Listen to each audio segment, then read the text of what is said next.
Risalah ini akan kami sampaikan kepada orang yang sehat dan sakit, orang yang kaya dan juga miskin, para pemimpin dan masyarakat, orang cerdas dan juga orang yang bodoh, laki-laki dan perempuan, anak kecil ataupun orang dewasa.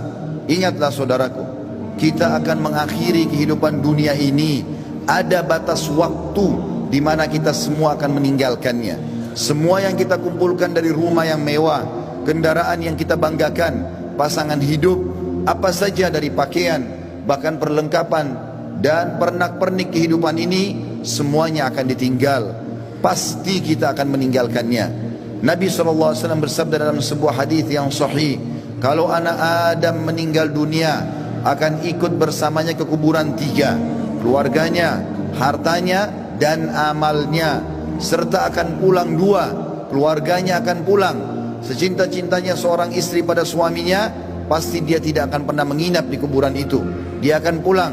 Cinta-cintanya seorang suami pada istrinya juga tidak akan tinggal menemani istrinya di kuburan. Orang tua dengan anak, teman dengan temannya, bawahan dengan atasannya, semuanya akan meninggalkan kuburan tersebut. Begitu juga dengan harta. Mobil semewah apapun hanya diparkir di pagar kuburan. Setelah itu akan dibawa pulang menjadi warisan. Yang tinggal bersama kita hanya satu, amal kita, yang selama ini selalu kita lalaikan. Mikrofon masjid dengan keras, panggilan dari Allah, hayya 'alas shalah, hayya 'alal falah, ayo salat, ayo menuju kepada kemenangan, kita lalaikan. Orang miskin yang mengetuk-ngetuk kaca mobil di sebelah rumah orang miskin tidak makan, mengulurkan tangannya, lalu syaitan membisikkan kuping kita mengatakan orang itu masih muda, masih kuat, lalu kita mengiyakan syaitan sehingga kita tidak mengeluarkan sedekah tersebut. Al-Quran hanya menjadi hiasan, berbangga-bangga dengan kertasnya, dengan sampulnya yang bagus, penerbitnya yang dikenal, atau yang bestseller yang dijual di pasar-pasar. Bukan lagi berfungsi sebagai ayat-ayat Allah, peringatan yang harus dibaca dan jadi prinsip hidup, hanya menjadi sebuah kenangan saja. Begitu juga dengan orang tua yang dilupakan, hanya kena jabatan yang sudah naik, harta yang sudah mulai melimpah, memiliki pasangan yang cantik, anak-anak yang banyak, sehingga orang tua di kampung halaman dilupakan. Telepon pun hanya setahun sekali. Tidak ada lagi kejar pahala dan surga dari kedua orang tua. Padahal seorang salafus saleh pernah menemukan salah satu orang tuanya meninggal, lalu dia menangis terisak-isak. Kemudian murid-muridnya menanyakan, kenapa anda menangis?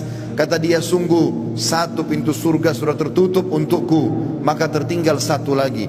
Dan sekian banyak fenomena dalam kehidupan kita yang kita lalaikan, saudaraku seiman.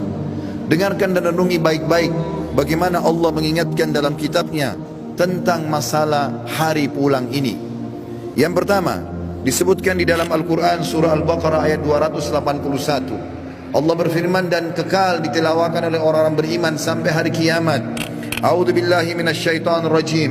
Wattaqu yawman turja'una fihi ila Allah, thumma tuwaffa kullu nafsin ma kasabat wa hum la yuzlamun.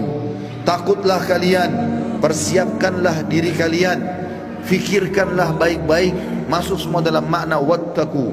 Hati-hatilah kalian dengan hari di mana kalian akan dikembalikan kepada Allah. Kemudian setiap jiwa akan diberikan balasan dan laporan dari amal-amalnya, baik ataupun buruk, dan mereka tidak akan dizalimi sedikit pun. Kalau hari ini teman-teman kita melihat seseorang kerabat kita, teman sejawat kita, partner bisnis kita dibungkus dengan kain kafan dan meninggal, dan kita mengantar ke kuburan sebagaimana mungkin itu sudah pernah kita lakukan, maka satu waktu nanti kita yang akan diantar. Teman-teman sekalian masih malas sholat, sholatlah teman-teman sebelum anda disolati oleh orang-orang. Banyak orang meninggalkan saf pertama masjid, padahal itu keutamanya sangat besar, tapi dia menunggu dia akan disolati di saf pertama pada saat meninggal dunia. Ini kerugian, penyesalan akan datang terakhir, saudaraku seiman. Dalam ayat lain Allah berfirman dalam surah Al-Baqarah ayat 48, A'udzu billahi minasyaitonir rajim. Wattaqu yawman la tajzi nafsun an nafsin syai'a wa la yaqbalu minha syafa'atun wa la yu'khadhu minha 'adlun wa la hum yunsarun. Hati-hatilah kalian, perhatikan baik-baik, renungi baik-baik, kata Allah, hari di mana tidak ada lagi jiwa bisa membantu jiwa yang lain, dan tidak akan diterima lagi rekomendasi-rekomendasi, pertolongan-pertolongan, dan juga tidak akan pernah ada yang bisa memenangkan. Di dalam ayat yang lain juga Allah mengingatkan surah Luqman, surah nomor 31 dalam Al-Quran ayat 33. A'udzu billahi minasyaitonir rajim. Ya ayyuhan nas, ya ayyuhan nas ittaqu rabbakum wakhshaw yawman la yajzi walidun an waladi wala mauludun huwa jazin an walidihi syai'a.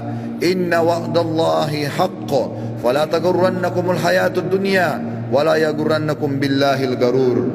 Artinya, hai sekalian manusia, wahai manusia, Allah panggil, dan saya ingatkan lagi di atas mimbar ini, Allah memanggil semua kita tanpa mengenal sukunya, bangsanya, jabatannya, status sosialnya, ataupun laki-laki dan perempuan, muda ataupun tua. Allah mengatakan, wahai manusia, takutlah kalian kepada Tuhan kalian dan khawatirlah terhadap hari di mana tidak akan ada lagi pertolongan, tidak ada orang tua bisa menolong anaknya, dan tidak lagi anak-anak bisa menolong orang tuanya. Sesungguhnya janji Allah pasti benar. Jangan kehidupan dunia melalaikan kalian, dan jangan sampai kalian terlalaikan. Allah subhanahu wa ta'ala mengingatkan di ayat yang lain, surah Al-Muzammil, surah nomor 39 ayat 17 sampai 19. Allah berfirman, a'udzubillahi minasyaitonir rajim. Fa kaifa tattaquna in kafartum yawma yaj'alul wildanu shiba. Bagaimana kalian bisa memungkiri hari di mana anak kecil pun bisa menjadi tua tiba-tiba? As-sama'u munfatirum bih, pada hari kiamat nanti maka langit-langit pun akan pecah. Kana wa'duhu maf'ula, dan itu janji Allah pasti akan terjadi.